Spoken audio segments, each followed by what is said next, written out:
áridos de nuestra vida.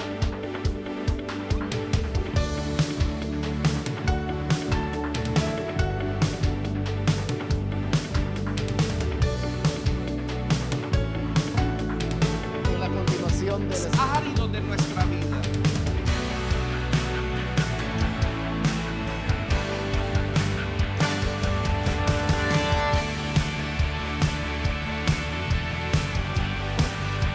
en la continuación de los Áridos de nuestra vida.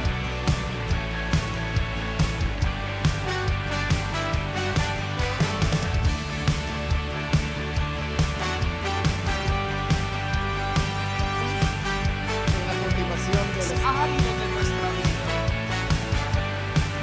en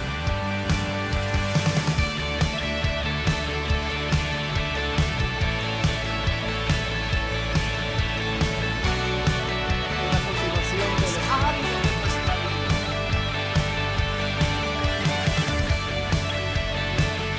vida. en la continuación de los Áridos de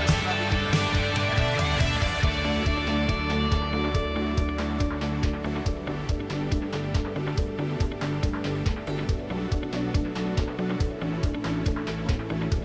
en la continuación de los Áridos de nuestra vida.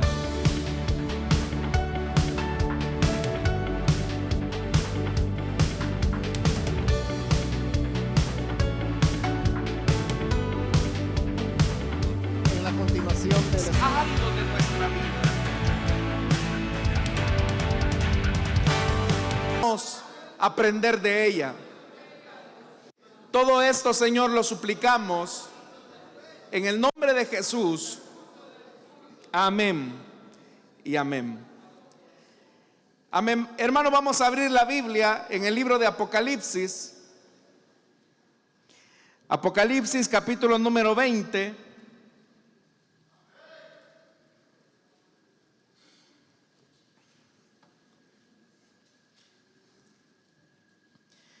Y vamos a leer a partir del versículo número 1 de Apocalipsis. Capítulo 20, versículo 1. Nos dice la palabra de Dios: vi además a un ángel que bajaba del cielo con la llave del abismo y una gran cadena en la mano. Sujetó al dragón, a aquella serpiente antigua que es el diablo y Satanás, y lo encadenó por 1000 años. Lo arrojó al abismo, lo encerró y tapó la salida para que no engañara más a las naciones hasta que se cumplieran los 1000 años. Después habrá de ser soltado por algún tiempo. Entonces vi tronos donde se sentaron los que recibieron autoridad para juzgar. Vi también las almas de los que habían sido decapitados por causa del testimonio de Jesús y por la palabra de Dios. No habían adorado a la bestia ni a su imagen, ni se habían dejado poner su marca en la frente ni en la mano. Volvieron a vivir y reinaron con Cristo 1000 años. Esta es la primera resurrección. Los demás muertos no volvieron a vivir hasta que se cumplieron los 1000 años.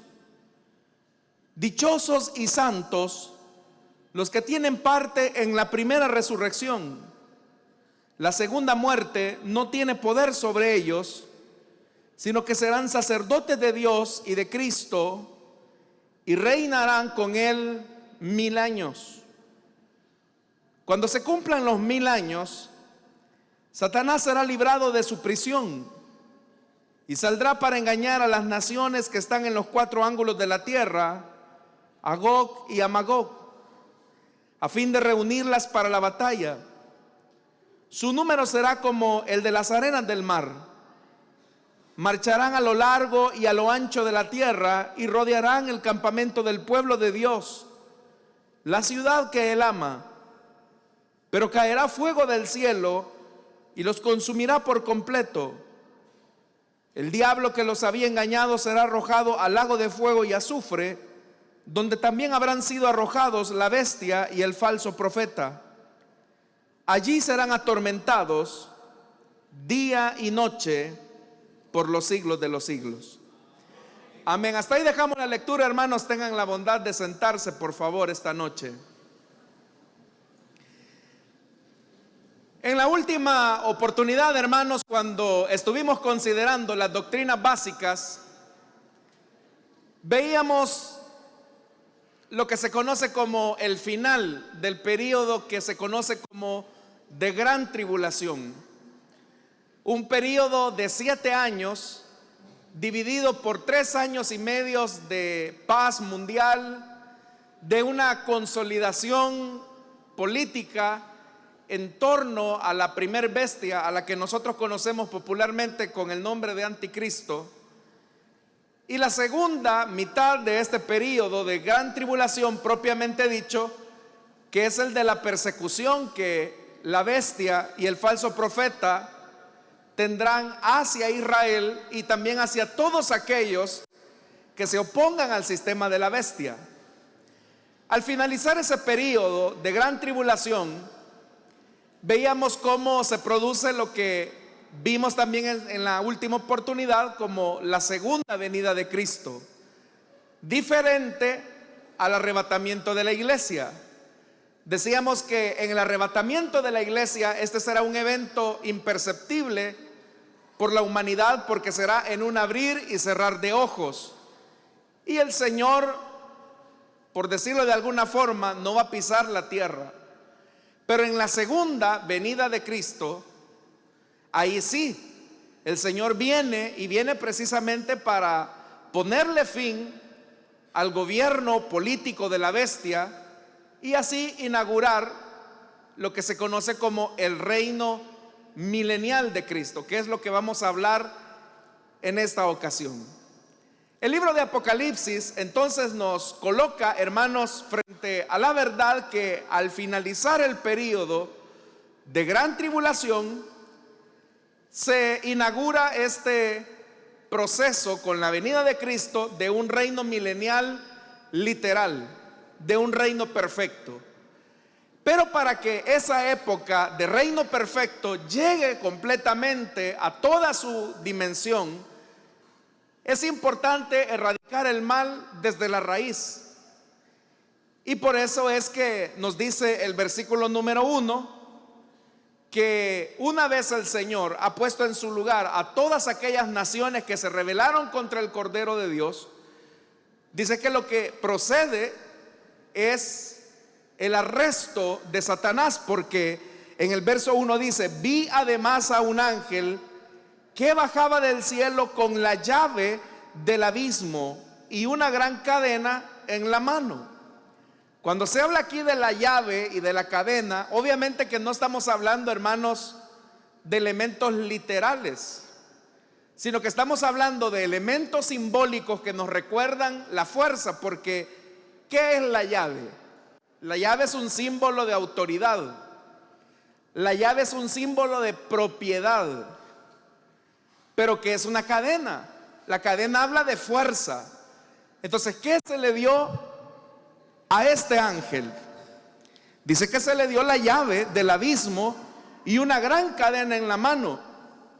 Y dice el verso 2: sujetó al dragón, a aquella serpiente antigua, que es el diablo y Satanás. Solo en este versículo 2 se nos mencionan los diferentes nombres que tiene el enemigo. Se le llama el dragón, serpiente antigua, diablo y Satanás. Entonces, para poder comenzar con el reino milenial de Cristo, con el reino perfecto del Señor, es importante erradicar el mal de raíz. ¿Dónde tuvo el origen la maldad en el universo? En el corazón de Satanás. Satanás, hermanos, trata por todos los medios de adversar los planes de Dios, los planes y el gobierno de Dios. Y por eso es que el ser humano se siente altamente estimulado a rebelarse en contra de los planes de Dios. Vemos cómo el diablo estimula, por ejemplo, la rebelión de los hombres para tratar la manera de pervertir el matrimonio que él diseñó entre un hombre y una mujer. Entonces Satanás lo que hace es adversar el plan de Dios y dice: no, el matrimonio puede ser entre una mujer y otra mujer, o entre un hombre y otro hombre. Y no solamente en el plano del matrimonio. Dios es un Dios de la vida. Entonces Satanás lo que estimula es la muerte.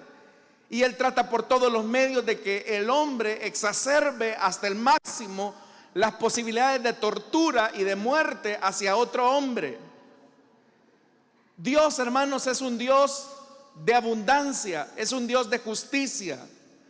Se sabe que el planeta Tierra tiene la capacidad de alimentar 7 veces la población actual de nuestro planeta Tierra.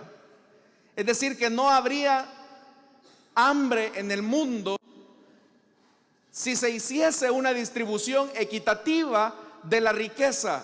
Pero Satanás lo que hace es oponerse. Él lo que hace es promover la desigualdad. Dios, hermanos, es un Dios que ama la pureza, la integridad, la justicia, la santidad. Entonces Satanás trata la manera de llenar al hombre con inmundicia. Pero ¿por qué el diablo está en una tarea sin fin de adversar los planes de Dios? Lo que ocurre, hermanos, es que Satanás es muy sabio en tratar la manera de potenciar toda la maldad del hombre, para que así, con esa maldad potenciada, no solamente el diablo adversa los planes de Dios, sino que también el mismo hombre se revela hacia su creador. Entonces, lo que el Señor hará en primera instancia para inaugurar su reino perfecto es encerrar al diablo, a Satanás, la serpiente antigua o el dragón. Y dice el versículo número 3: lo arrojó al abismo, lo encerró y tapó la salida para que no engañara más a las naciones. Ahí, hermanos, se nos describe cuál es el arma más destructiva que Satanás tiene hacia los hombres, y es el engaño. Por eso nuevamente encontramos un antagónico hacia Dios. Jesús dijo: yo soy la verdad y la vida. Pero él, al declararse la verdad, estaba, hermanos, mencionando que él contenía toda la sabiduría de Dios. Y tal como lo dice la carta a los Filipenses, hablando acerca de la naturaleza de Cristo, que en él estaban reservados o guardados todos los misterios de la sabiduría de Dios. Y eso, hermanos, de lo que nos habla es precisamente de que Satanás trata la manera de adversar contra Cristo con la mentira. Porque si la verdad da vida, la mentira produce muerte. Y eso grábeselo. Si la verdad da vida y la vida es Jesús, Satanás es el padre de la mentira, y toda mentira produce la muerte. Entonces, por eso es que dice que se cerró, es decir, se encadenó al diablo para que ya no engañara más. Porque fue un engaño lo que provocó la rebelión de la tercera parte de los seres angelicales, cuando se rebelaron contra Dios en aquel día en el que los hombres pensaron que podían darle algún golpe de estado al Señor. Fue un engaño el que hizo que Adán y Eva comiesen del fruto prohibido. Fue un engaño el que hizo que los hombres, hermanos, se rebelaran contra Dios, porque el engaño en sí mismo conduce a la muerte. Pero también se nos dice algo en el versículo 3: después habrá de ser soltado por algún tiempo. Es decir, que este encarcelamiento de Satanás o esta detención es provisional, es por un periodo de 1000 años. Entonces, ¿qué va a producir el hecho de que Satanás esté encadenado o encerrado 1000 años? La vida volverá a resurgir. ¿Por qué razón? Porque Cristo será el que comenzará a gobernar junto a la iglesia del Señor. Por eso es que inmediatamente en el versículo 4 nos dice: entonces vi tronos. Oiga, entonces vi tronos, está en plural, donde se sentaron los que recibieron autoridad para juzgar. Entonces lo primero que el Señor hace, ya dijimos, encierra a Satanás por 1000 años. Lo segundo que se hace es establecer de facto el gobierno de Cristo. Y es un gobierno, hermanos, donde Él es el rey. Tal vez usted recordará, ¿verdad? Y eso lo vimos en la última ocasión cuando vimos la segunda venida de Cristo, que Él dice que en su manto y sobre el muslo llevaba escrito un nombre: Rey de Reyes y Señor de Señores. Entonces Él no viene a negociar, Él viene a gobernar. Ahora, ¿cuál es el mundo al que Cristo viene a gobernar?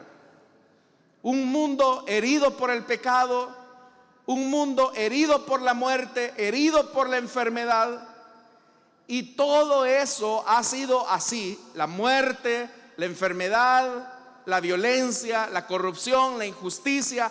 Todo eso ha sido una realidad porque el hombre no ha colocado a Jesús como el Señor de sus vidas. Pero ahora que el Señor viene a gobernar, las cosas van a cambiar. Porque si se quita la fuente de la muerte, la fuente de la mentira, la fuente de la destrucción, entonces la vida comenzará a surgir, siendo que Cristo viene a gobernar. Ahora, durante el período de gran tribulación, hubo muchas personas que murieron a causa de su fe. Recuerde que la gran tribulación es un trato específico hacia Israel. Pero también algunos gentiles que guardaron el testimonio de la palabra y que no dejaron seducirse por el poder de la bestia, también tuvieron que sufrir persecución.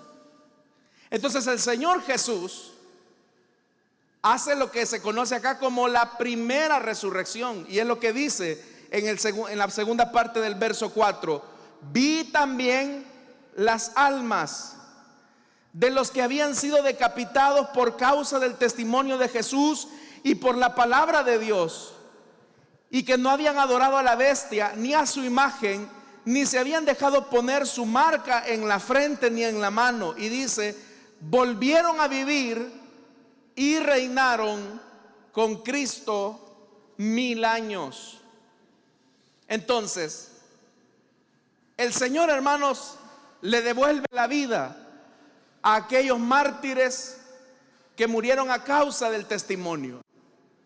Pero estos que resucitaron, resucitan, hermanos, para tener una vida normal, en el sentido de que no van a poseer un cuerpo glorificado. Ellos resucitan y ven que el mundo ha cambiado. Es un mundo donde se respira la vida, donde los desiertos han comenzado a florecer. Piense, hermanos, por ejemplo, en el desierto del Sahara, que constantemente, año con año, está literalmente devorando territorios, hermanos, y el desierto se sigue haciendo cada vez más y más grande en extensión.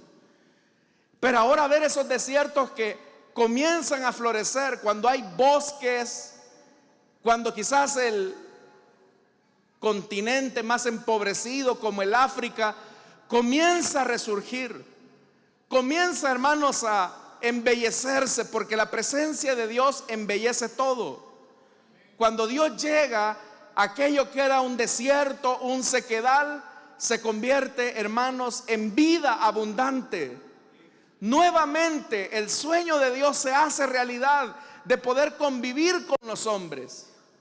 La iglesia del Señor son los que gobernarán juntamente con Cristo durante ese periodo de 1000 años.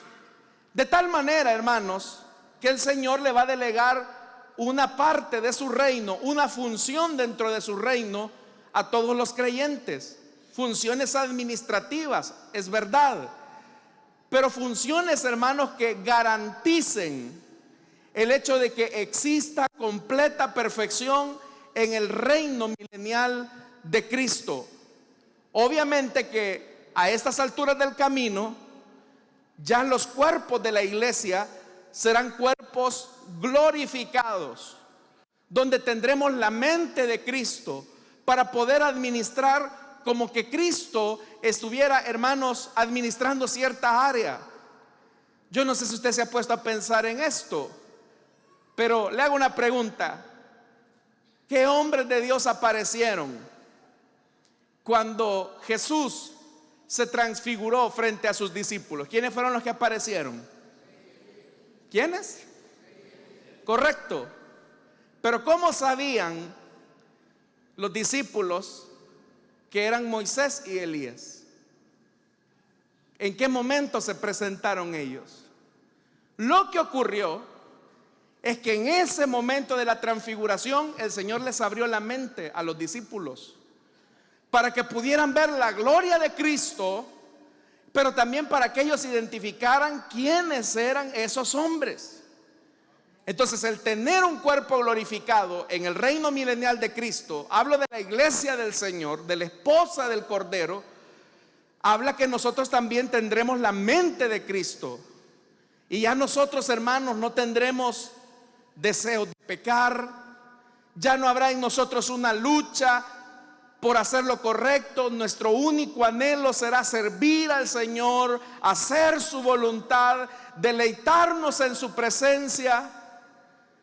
Nuestro cuerpo será un cuerpo glorificado, libre de enfermedades, libre, hermanos, de cualquier defecto físico. Nosotros llegaremos a la estatura del varón perfecto. Nos vamos a rejuvenecer completamente. Pero esos cuerpos glorificados no los tendrán todos, sino que los únicos que tendrán esos cuerpos glorificados serán la iglesia del Señor. Ahora, ¿qué pasa con aquellos que hayan sobrevivido a la gran tribulación y que entran al reino milenial de Cristo y que fueron fieles al testimonio del Señor y que se dieron cuenta que la primer bestia los quiso engañar? Ellos, hermanos, finalmente se darán cuenta que el Señor tenía un mejor plan para ellos, un plan de vida. Ahora, estas personas que sobrevivan a la gran tribulación no serán parte de la iglesia del Señor, porque la iglesia del Señor ya se habrá casado con el Cordero de Dios. Entonces, ¿cómo serán estos seres humanos? Bueno, ellos tendrán un cuerpo también transformado, hermanos, en el sentido que ya no tendrán enfermedades, la muerte ya también no se va a enseñorear de ellos, pero ellos van a seguir teniendo vidas normales. Ellos, hermanos, van a continuar en sus labores, en sus trabajos, pero obviamente que estos trabajos y todas estas labores serán en función del reino de Cristo. Ahí, hermanos, ya no habrá injusticia, no habrá gente que gane más que otros. La Biblia nos enseña, por ejemplo, que las naciones convertirán sus armas en arados, es decir, el planeta será tan productivo que la vida agrícola va a volver a florecer. Usted sabe que hoy en día la vida rural, la vida agrícola es de las más mal pagadas en cualquier país, y dependemos en realidad del fruto del campo. Pero en el reino milenial de Cristo, la vida rural, entiéndase esta como el trabajo de la tierra, será lo más cotizado. La gente, hermanos, tendrá vivienda digna, se acabaron los hospitales, hay profesiones que dejarán de existir, ya no habrán médicos, ya no existirán policías, se acabaron las cárceles, se acabaron las farmacias, se acabaron todas esas cosas de las cuales ahora nosotros tenemos necesidad. Será un reino perfecto, donde, por ejemplo, las personas amanecerán, hermanos, sintonizando la radio, la televisión, los medios de comunicación, y lo que se va a comenzar a difundir ahí es el conocimiento de Cristo.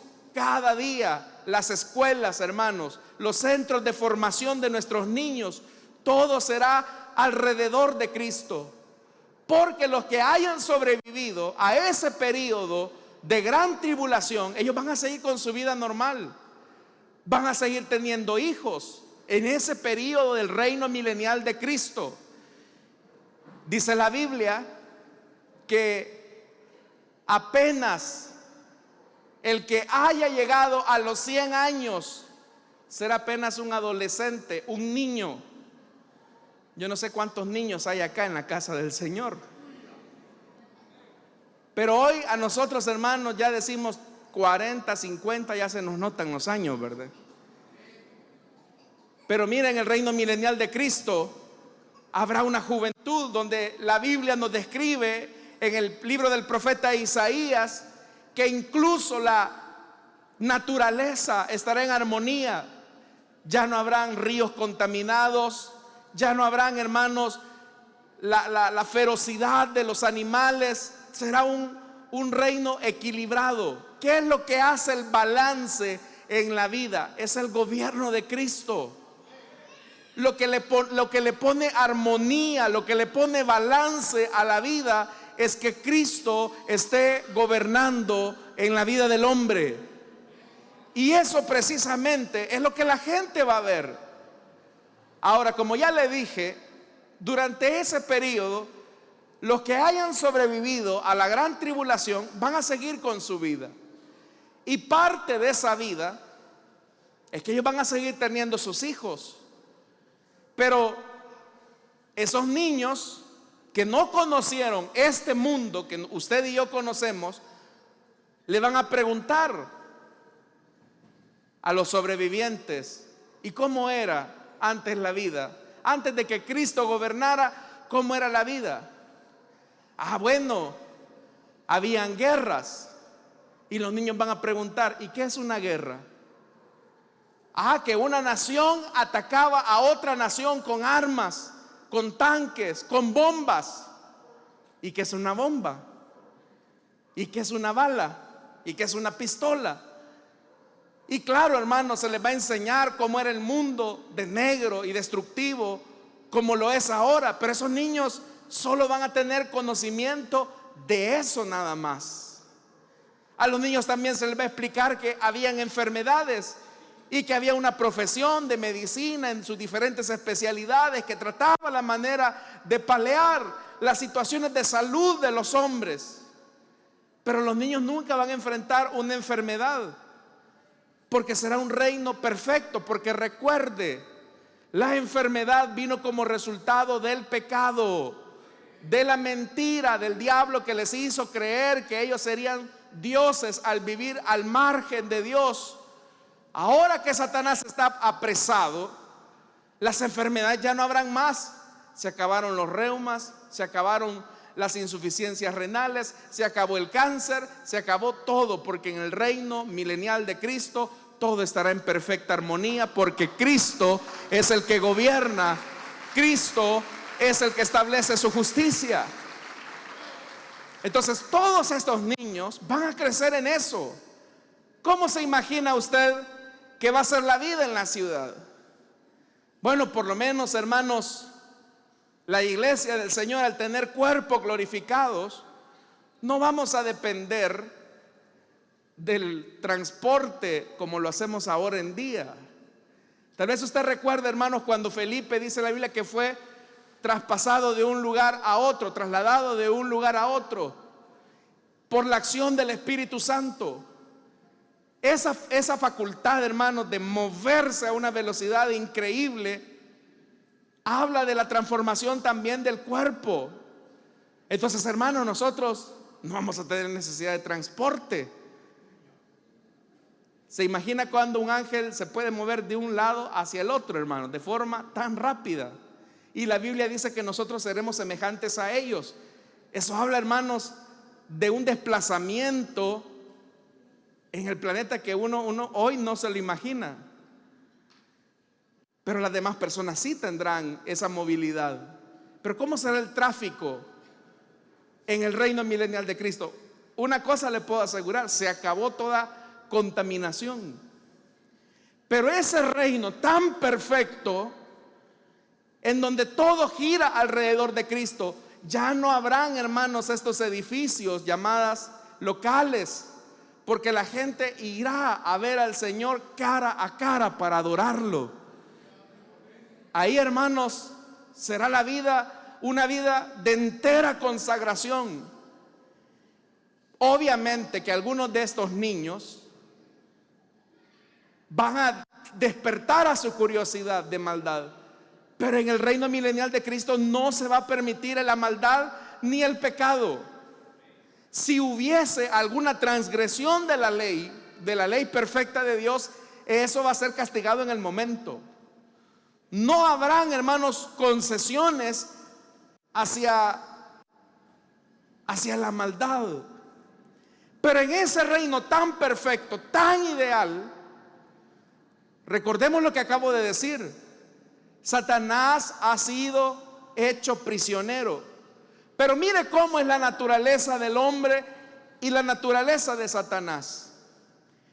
Dice la Biblia, oiga, verso 5: esta es la primera resurrección.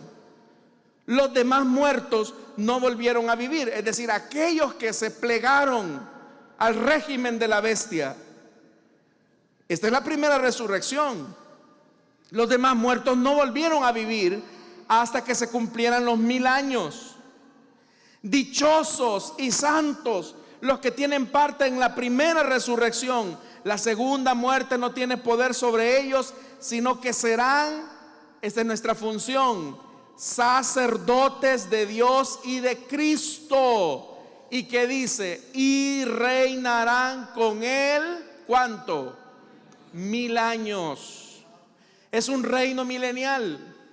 Nosotros ahora, hermanos, tenemos que entender que como embajadores de Cristo tenemos esa doble función: ser sacerdotes y ser reyes. Cuando hablo de ser sacerdotes, no estamos hablando, hermanos, en el sentido en el que se comprendía en el Antiguo Testamento, sino que nuestra vida será el reflejo de un testimonio de Dios hacia los hombres. Que Dios nos haya alcanzado es un reflejo de su bondad y su misericordia, y algo le dice a los hombres que algo ha cambiado en nuestra vida. Y cuando se habla acá del gobierno, de reinar juntamente con Cristo, se habla, hermanos, en el sentido de aceptar el gobierno total de Dios sobre nosotros y hacer efectivo ese gobierno en todas las áreas. De tal manera que, por ejemplo, el cine que habrá en el reino milenial de Cristo será un cine que glorifique a Dios. La cultura glorificará a Dios. El conocimiento, las artes, todo girará en torno a Cristo. Porque la meta del reino de Dios, como lo dice también, hermanos, la carta a los Colosenses, es reconciliar todas las cosas en su Hijo Jesucristo. Es decir, que todo gire alrededor de Jesús, que todo gire alrededor de Él. Es un reino perfecto. Es un reino donde hay paz, donde hay abundancia. Literalmente, hermanos, es el nuevo Edén.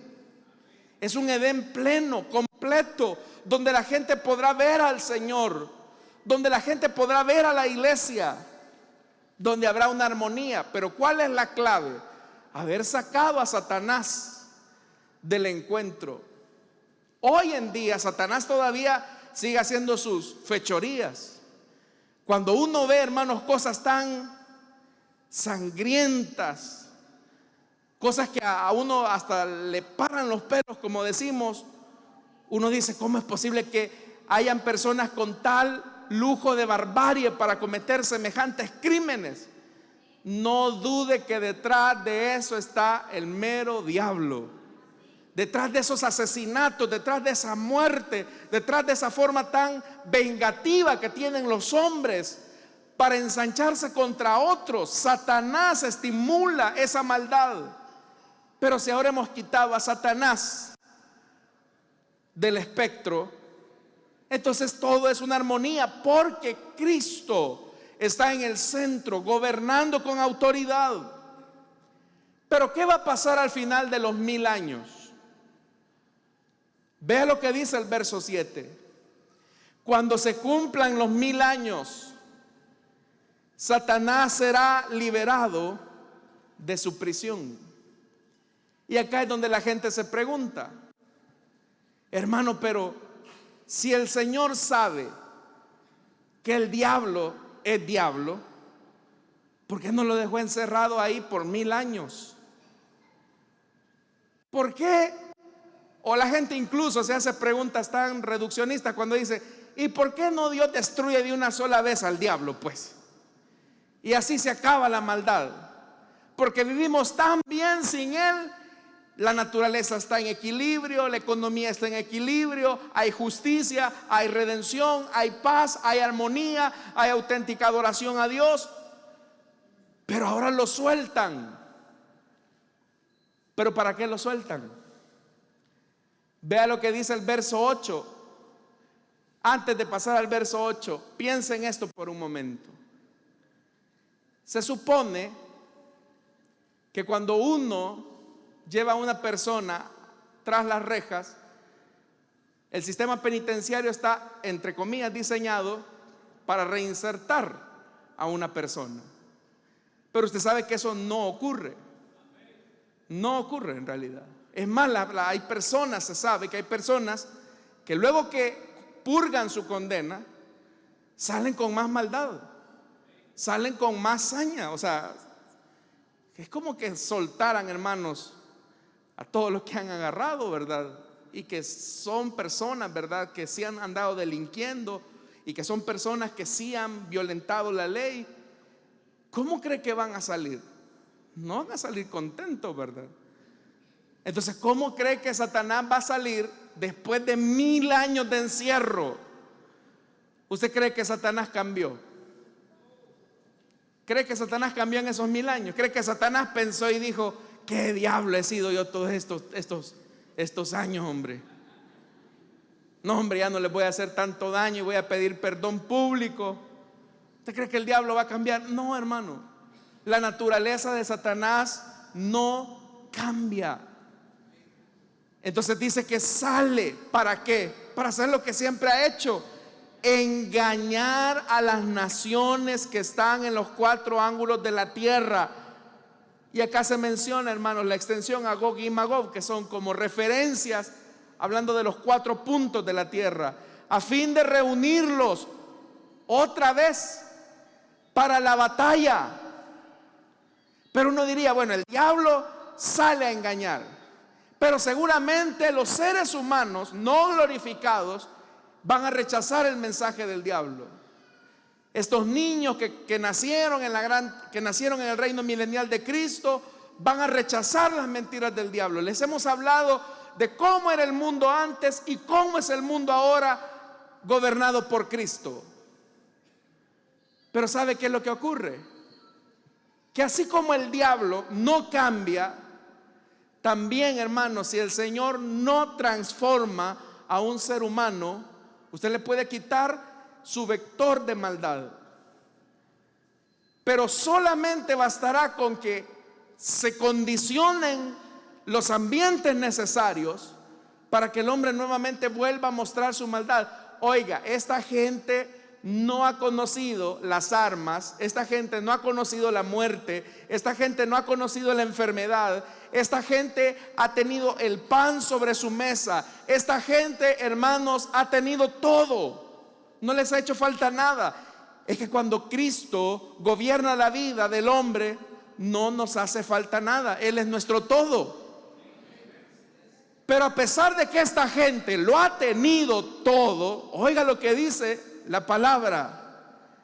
Y dice: a fin de reunirlas para la batalla, su número será como las arenas del mar.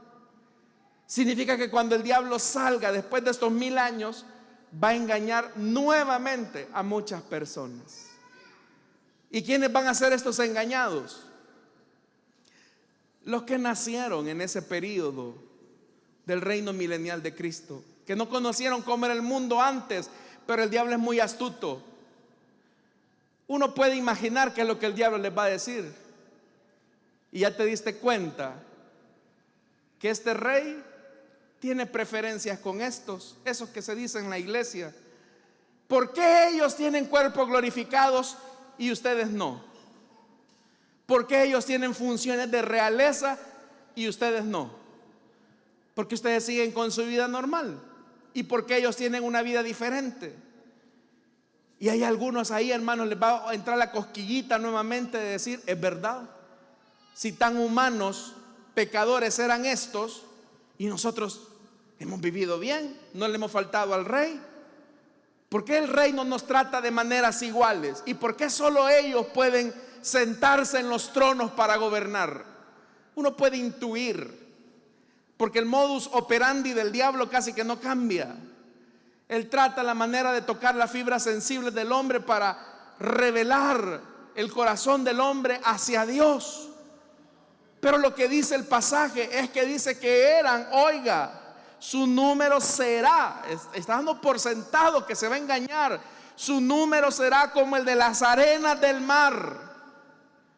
Y oiga, la gente que no había conocido de guerra, de muerte, verso 9, marcharán a lo largo y a lo ancho de la tierra. ¿Y qué es lo que van a hacer? Rodear el campamento de ¿quiénes? Del pueblo de Dios, la ciudad que Él ama. O sea, hermanos, que después de un reino tan perfecto como el reino milenial de Cristo, viene el diablo y reúne a estos seres humanos para que lo vayan a matar a usted, para que intenten asesinar a la esposa del Cordero. ¿Y usted qué cree que va a ser el Cordero de Dios? Va a defender a su amada. Pero el pasaje nos está demostrando dos cosas. O sea, el reino milenial, aparte de que es un gobierno perfecto, es un gobierno santo, pero demuestra dos cosas.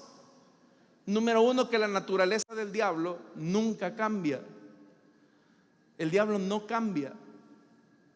Y en segundo lugar, un ser humano que no ha sido regenerado también no cambia por sí solo. Necesita tener una transformación real, profunda, de raíz, y esa solamente la produce el Espíritu Santo cuando aplica su palabra en el corazón del hombre. Porque a nosotros no nos cuesta aceptar que Jesús sea rey, ¿verdad, hermanos? O alguien objeta de que Jesús sea rey. Alguien no está de acuerdo.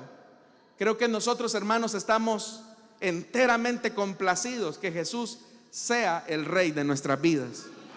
¿Cuántos se sienten complacidos con su rey? Pero estos hombres que han recibido tantos bienes, ahora se están nuevamente volcando en contra del Señor. Y uno, hermanos, puede decir: hermano, ¿y por qué 1000 años solamente para anticipar este final? Nosotros, hermanos, como nuestra mente es tan pequeña, no logramos ver todos los planes de Dios. Pero vea lo que dice el versículo 9. Pero caerá fuego del cielo y lo va a consumir por completo.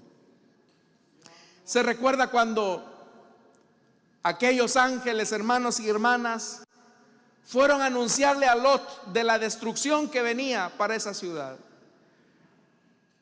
Por la intercesión de Abraham, Lot finalmente es librado de aquella ciudad. Pero inmediatamente esos hombres, la familia de Lot, salen de la ciudad. ¿Qué hizo el Señor? Hizo descender fuego del cielo.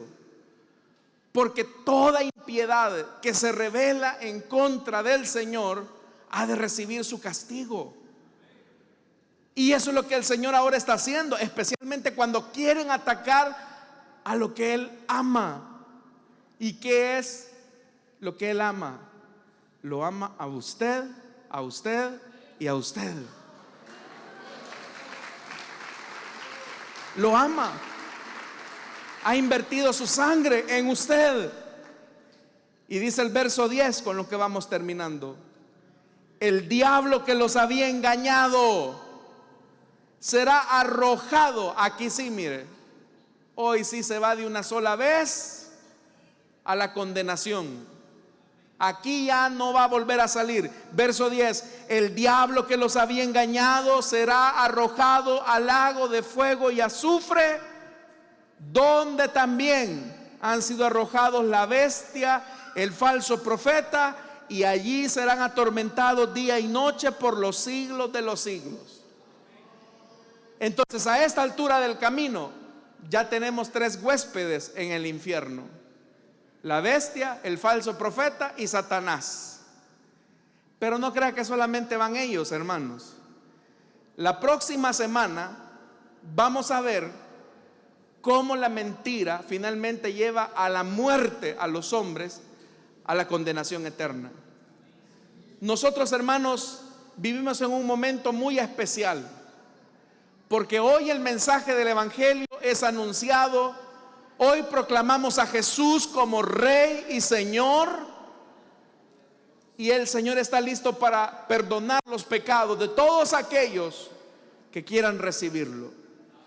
Por eso Hebreos dice: si oímos hoy su voz, no endurezcamos el corazón. Hoy el Señor te dice a ti: yo quiero ser el rey de tu vida. Por eso hablamos de recibir a Jesús como Señor y como Salvador. Pero Dios no va a obligar a nadie. Si tú no quieres y tú dices: no, a mí esto del evangelio es una locura, es una tontería, todo lo que ha dicho el pastor es pura fantasía, a saber de qué cuento lo sacó. Bueno, si tú quieres creer eso, pues yo no tengo ningún problema. No es conmigo el problema. El problema es que estás adversando a tu creador, al Señor de la vida, y con Él te las vas a ver cara a cara. El que resiste al Señor será quebrantado como Faraón. Pero aquellos, hermanos, que nos humillamos frente a Él y que le decimos: Señor, sé por favor tú mi Rey, mi Señor en mi vida, la mano misericordiosa de Dios se extiende a favor de aquellos que le claman, a favor de aquellos que le buscan. Y Él, hermanos, es tan bondadoso que limpia nuestros pecados y nuestras maldades. Amén, hermanos. Así que sabemos que esta realidad viene. ¿Cuántos sabemos que vamos a reinar con Cristo, hermanos? No, de verdad, ¿cuántos sabemos que vamos a reinar con Cristo? Claro, porque Cristo es nuestro Rey y viene ese momento de victoria. Pero aquellos amigos, amigas que no tienen esa seguridad, hoy pueden recibirla si creen en el Hijo de Dios. Vamos a orar, hermanos, vamos a cerrar nuestros ojos. Teniendo nuestros ojos cerrados y nuestro rostro inclinado, me gustaría hacer una invitación. Si hubiesen acá personas que desean entregarle su vida a Cristo o que desean reconciliarse,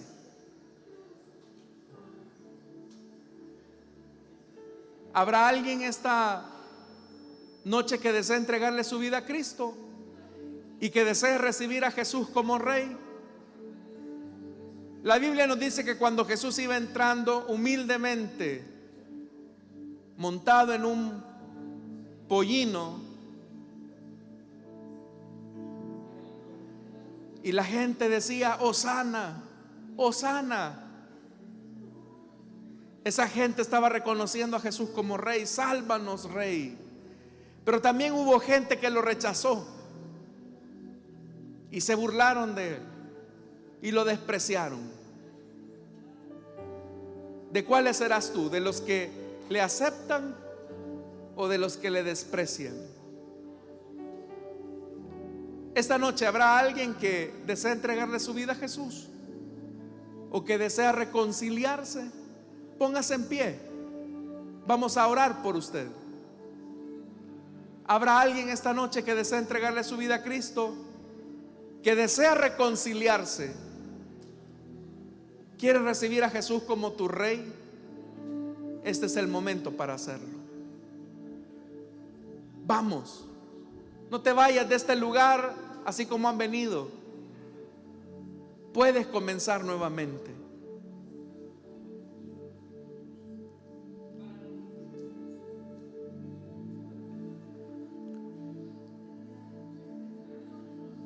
¿Habrá alguien? Viene ese reino perfecto y pleno. ¿Habrá alguien que quiera recibir a Cristo o que desea reconciliarse?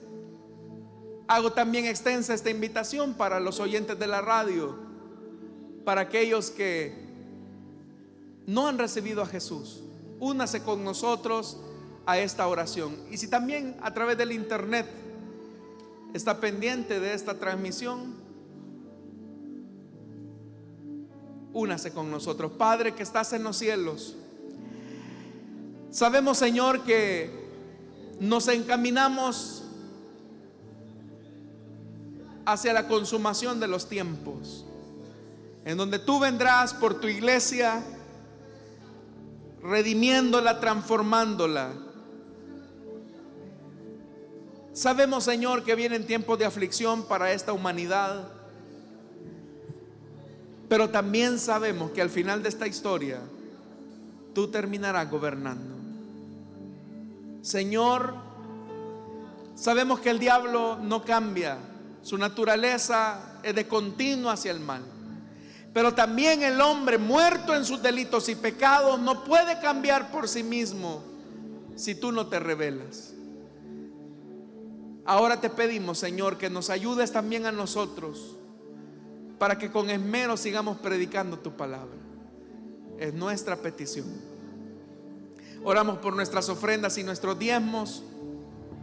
Señor, con gratitud y generosidad ofrendamos para la causa del Evangelio, para que esta palabra corra como río hacia el mar. Eso lo pedimos, Señor, en el nombre de Jesús. Amén y amén. ¿Cuántos pueden dar un fuerte gloria a Dios, hermanos? Amén, amén. Pueden pasar, hermanos, y nosotros